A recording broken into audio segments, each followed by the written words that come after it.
how you doing? This is RJ Allen with Startup Stories. And Mindy, we have a special treat for you today.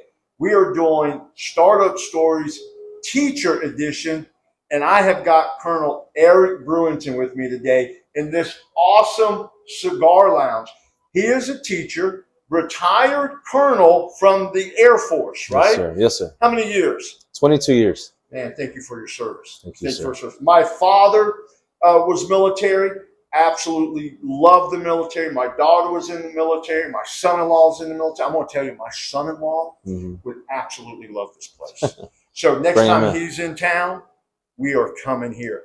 Appreciate it. I shot a video to show you this place, guys. It is amazing. I'm so excited about this, and I'm so excited to hear your story about the military and what made you do this, and a little bit of background. Me and Colonel worked together. We've done some projects together at our school, but I did not know you owned a cigar lounge till about a month ago. And I was like, man, I have got to get you on camera and let's talk about this. So I'm going to hand it over to you, and you kind of tell us a little bit about you. And then as you go, I'm just going to start asking questions if that's okay. Okay, sure. All right, go ahead. It's all you now. All right. Well, I'm originally from North Carolina, a little town called Pembroke near Lumberton, right, in Robeson County. And our primary crop around that area was tobacco. So you grew up, around tobacco. You cropped tobacco as a kid, and that's how you made money and stuff. Now, so you worked in the tobacco fields as a kid? Some, not much, but some. Yep. Yeah, because people our age, we actually went out there and did hard labor work. You had to if you wanted any money. Yeah, they don't do that anymore. Yeah, they don't. Apparently not. But if you wanted to buy tennis shoes or Levi's or something like that, you better get your back into it. That's right. So that's how you made the money. But growing up, a lot of the veterans that would come around, my father's a veteran as well, and visit with my father, they would make homemade wine or they would smoke cigars and swap stories, things like that. So I grew up hearing the stories, and most of those guys would be smoking a cigar, drinking that homemade wine, and just tell you all these crazy stories. If they weren't smoking it, they were chewing on it. Okay. So that was a common denominator, was about all those veterans had something like that, and it just, kind of kept the peace. Hey guys, how you doing? Look, we had to pause, and then we had to change locations because the cigar shop got busy. The man had to take care of business. So we're in a different section to where we can film a little bit more while the customer is in there having a good time. So we don't want to disrupt you making money by any means. So you were sitting there talking about growing up and the stories of people smoking cigars and drinking wine and having a good time. Right, right. And some of the stories they share, they were World War II vets. So I grew up listening to those stories, and that's where I got my introduction to cigars. And I noticed that when they would tell the stories usually centered around that cigar. That cigar was a social connection between these different guys, different branches of service, or different experiences. So later on, when I grew up, I joined the military because those stories fascinated me. I wanted to see the world. So those stories got me started with that.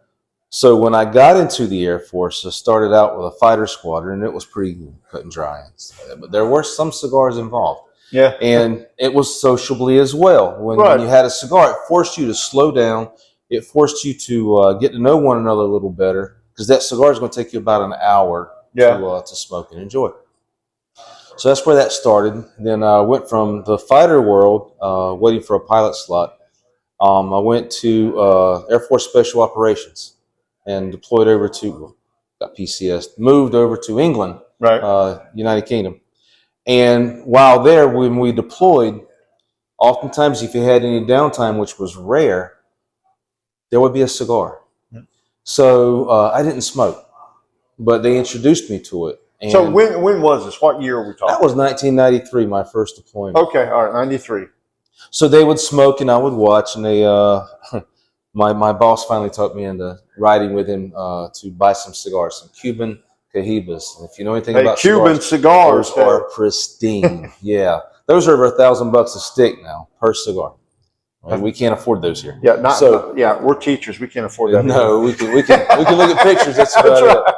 So he had me ride with him. We were in Germany, and he had me ride with him to this little cigar shop out in the middle of nowhere in a village, whatever. And he brought out this treasure chest looking Now, do you know where in Germany? Because I have no idea. Well, I we're actually in lived Stuttgart. in Germany. You did? I did. I lived in Germany. We were in Stuttgart working with one of the SEAL teams there, and we had some downtime before we were about to deploy back. And it was a little village out in the middle of nowhere. Okay. For all I know, it was Auschwitz was the name of the village because every sign said Auschwitz, right? Exit off the highway. But they brought this little old man brought out a treasure chest, and it was these Cuban Cohiba cigars. And he goes, "You ever smoked a cigar?" I was like, "No, not really, no." He said, "Well, tonight I'm going to teach you how to do it."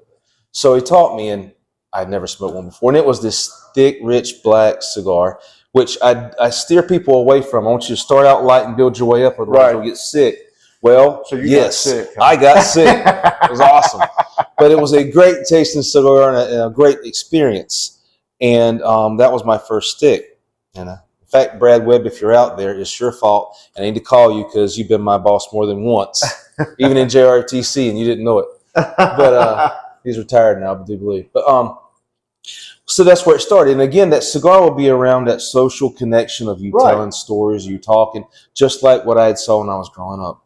Well, the longer I was in special ops, total of 12 years, after a mission, you found cigars if you had any, and you sat around and you talked about the coulda, shoulda, wouldas, what you want to do when you get back, what you wished you would have done. It was that social connection that we valued. So when I got home from Iraq, Afghanistan, and all those different deployments. So you were kind of in the thick of a lot of things. When you're saying Iraq and Afghanistan, I remember growing up. My dad was retired by then, but we lived right now. I grew up on military bases throughout the world. And so I always stay in touch with military and know what's going on. And when you're saying Iraq, Afghanistan, I mean, from our early age up till now, those have been the hot spots in the world. Yeah. If it was a hot spot, Special Ops was there. Yeah. So you were in the heat of it throughout your career. Yep. So in Special Ops, what we did was we ran the ops portion of it. We had gunships, things like that. So Air Force hotspot is to protect the gunships or the C-130s or the helos, whatever you got going out there for the whether it be your Army customer, your Rangers, or whomever. Make sure everything's operational so you can support that mission. So our job was to protect the aircraft and the assets, the air crews. Everybody had to get them where they needed to go. So we were a big sitting target. Yeah. So after a mission, we would all get together and people would sit around and talk and have that cigar in their hand. And that, again, was that common denominator that brought everybody together. So when I came home, we liked that camaraderie. So a couple of friends of mine, if we got together, we would have, hey, come on over Friday night, and we'll have a little burn pit, and we'll have a cigar. And it's that camaraderie we're talking about the old times. Right. And that was always fun. So I introduced my son-in-law, Nick. He joined the Air Force Reserves to cigars, and he took it to a higher level. We were in New Mexico at the time. And anyway, we sit out at the fire pit, and you had, told the stories, or you just talked and got to know each other, like what we're doing right now. So anyway, when we came back to North Carolina after I retired in 2012, beginning of 13, we still continued on that tradition somewhat. And one night we were out sitting in the backyard. It gets cold in North Carolina. You know that, right? Oh, yeah, freezing. It does get cold. And I know the Northerners say you don't know what you're talking about. Well, yeah, you're right, but it still gets cold. And we were sitting out, and I think I had maybe a Jack and Coke, and I was trying to chisel it, get the ice off so I could actually drink it. And the cigar, I swear the fire froze. It was that cold. And I'm looking over at my son-in-law, Nick, and all you could really see is probably the little red of his nose and the glow of the cigar, because it was that cold. We were all wrapped up. And we're like, there's got to be a better way. So we went searching for a cigar lounge or somewhere indoors that we could have a cigar. Right. Because that camaraderie is what we want. And everything that we found was about an hour out. Everything was about a 50 minutes to an hour drive in any direction. Right.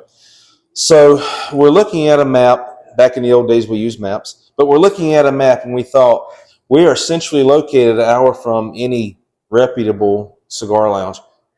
And my son-in-law says, well, why don't we just make one? And guys. Oh, yeah. Yeah, sure. Yeah, right.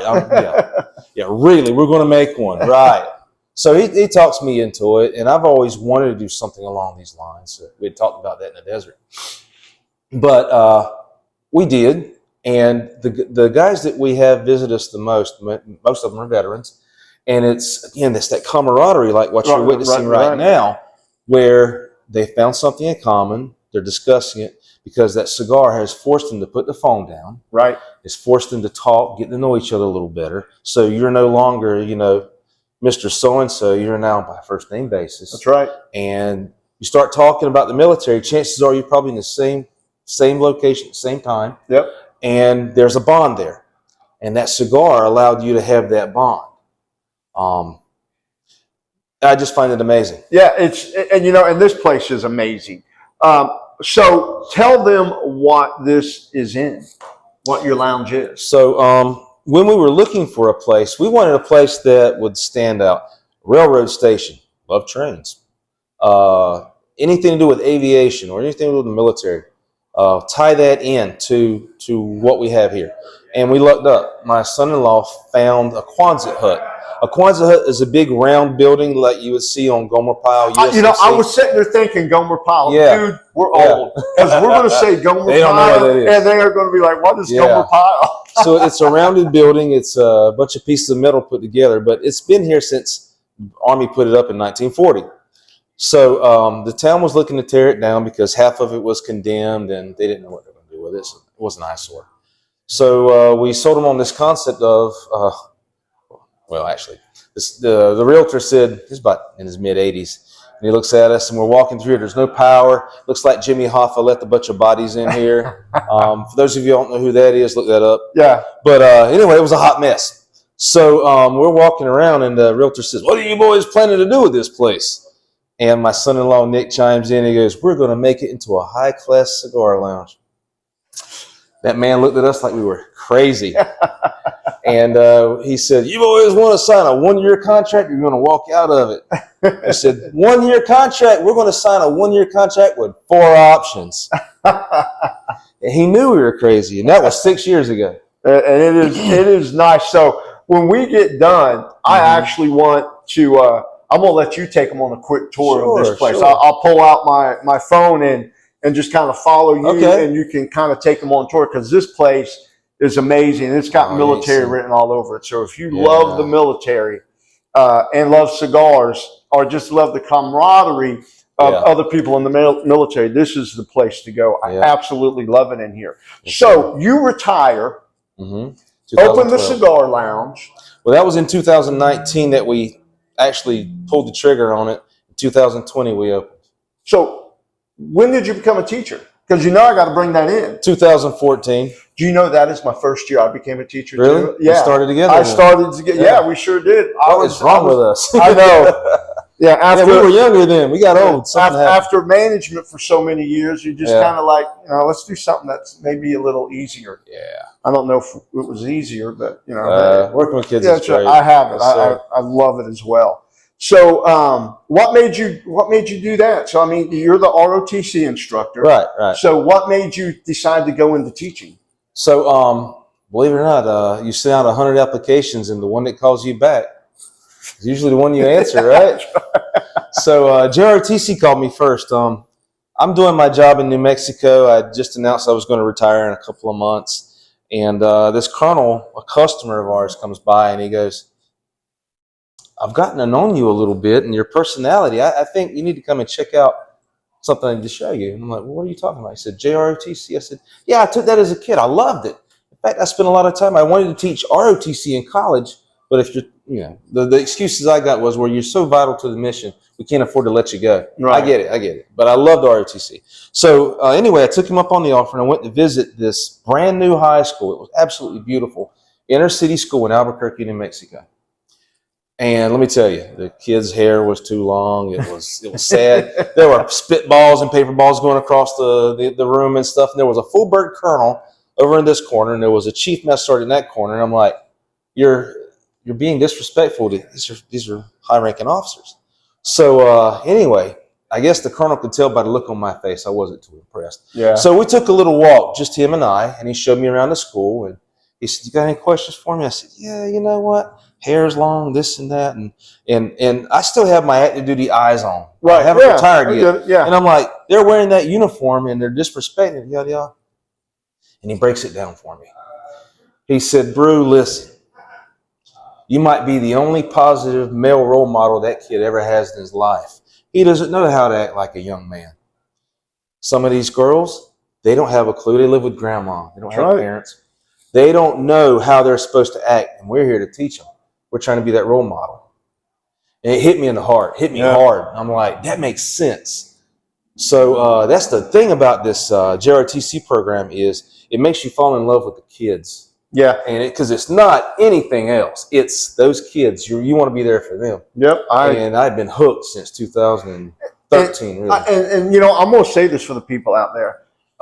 You know, you might hear teachers complain about the pay and this and that, and a lot of people will sit there and say, "Well, why did you get into it? You know, you can leave anytime." Yeah. Let me tell you why we don't leave. Exactly what he said.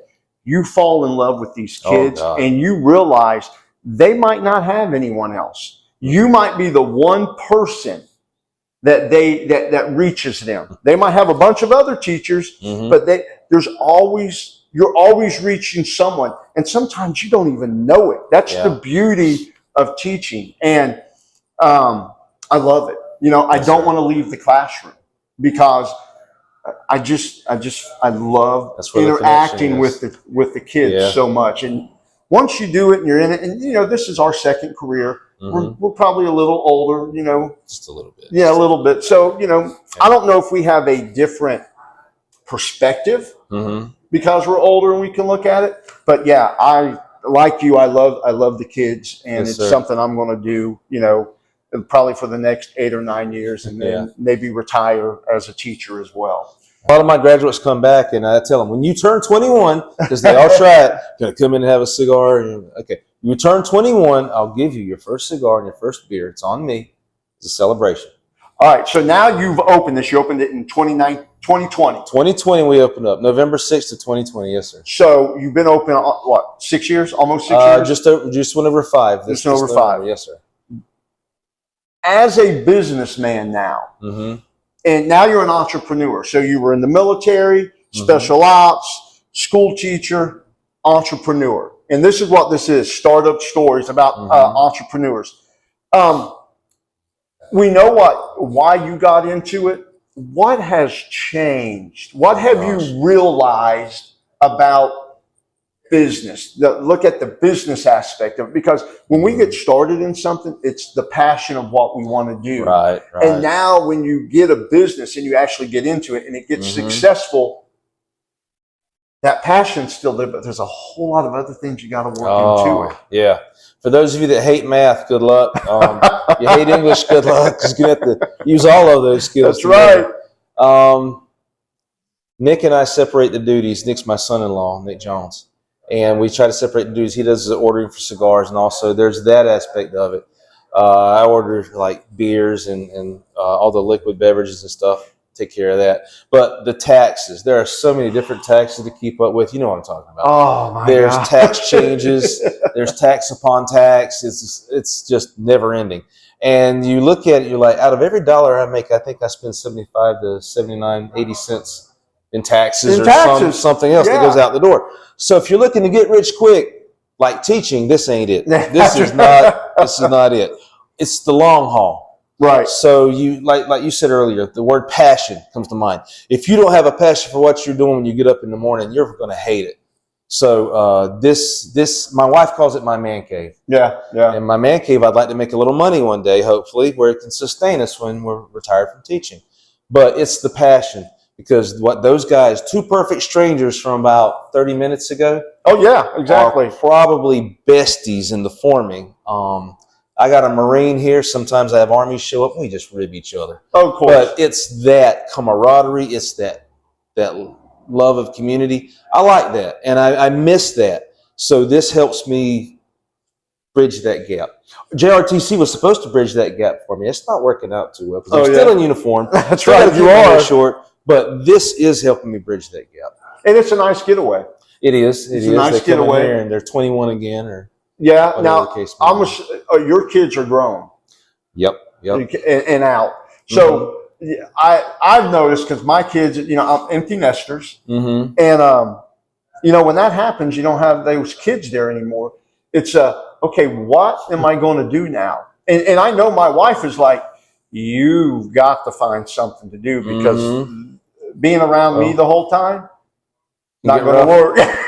Well, when you're around teenagers all day, you find your vocabulary, disintegrating. Like That's right. 6, 7.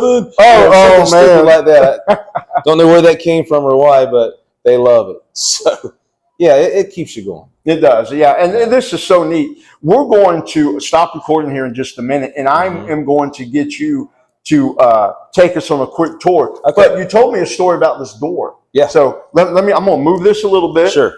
And guys, look at this door. Let's see. That is awesome. So tell them a story about that door. So I wish I had her name. There was a lady on HGTV. She made this door, and the way it's made is like back in Noah's Ark day, back in the old days, they would fit the wood together. It's not like screwed in and glued in, nailed in like most stuff you put together today. It's actually pieced together. That's where we started, was with that door. We built this room, this humidor, that houses all of our cigars around this door. So on the other side of the door, it's got to stay 70 degrees and 70% humidity at all times. Right? And that's got to be fun. Oh, it is. It is fun to keep up with. And that door is extremely heavy. It's about 220 pounds. So it is heavy. We're going to stop real quick, then we'll start with the quick tour. So welcome to our humidor. This is the heart of the cigar lounge.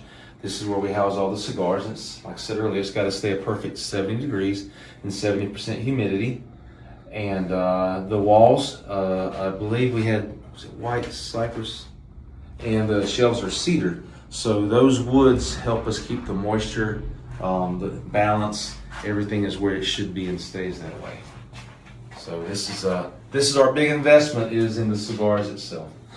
This is, guys, you can just smell it.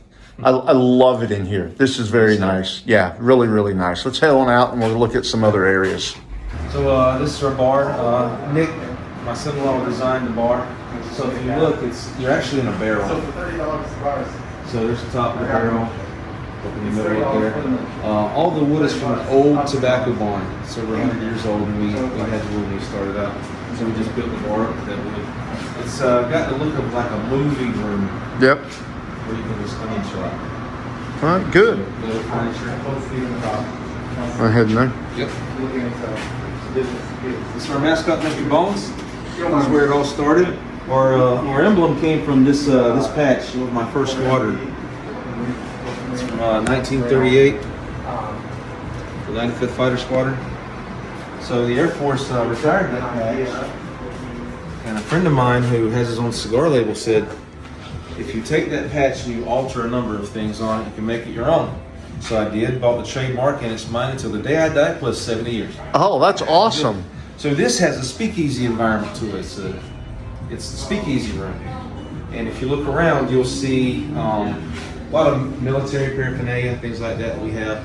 People have donated their pictures, or like up here on the mantle, you'll see I got Air Force, Army, and Navy on the mantle. You got them all covered, huh? Yep, and Marines are back here. There we go. There we go, yeah. So that's just from Iraq. Oh, that's nice. He was there a year before me. Wow. Wow. Yep. And then you got an outdoor lounge. Yep. Right? So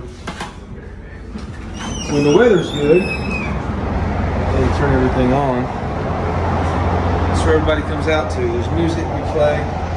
We don't have a whole lot on TV. We just play music and let that be your background music and stuff. Just hang out, chill out. Nice place for people to chill out, smoke, and have a little drink. Yes, sir. So this is our retail area where you sell accessories and stuff, cutters, lighters, things that you would need. And we love local talent. So I have a local person that makes humidors, fantastic humidors from scratch. So if there's a design or something that you want, he can put that into the humidor itself, on the top, inside the lid, whatever you want. He'll build it to meet your specs. Hey everyone, I wanted to give a big shout out to Colonel Brewington for allowing us to go to the Afterburner Cigar Lounge and enjoy this great interview and a little insight to his journey to becoming a teacher and an entrepreneur. You guys have a absolutely great day, and join us next time for Startup Stories.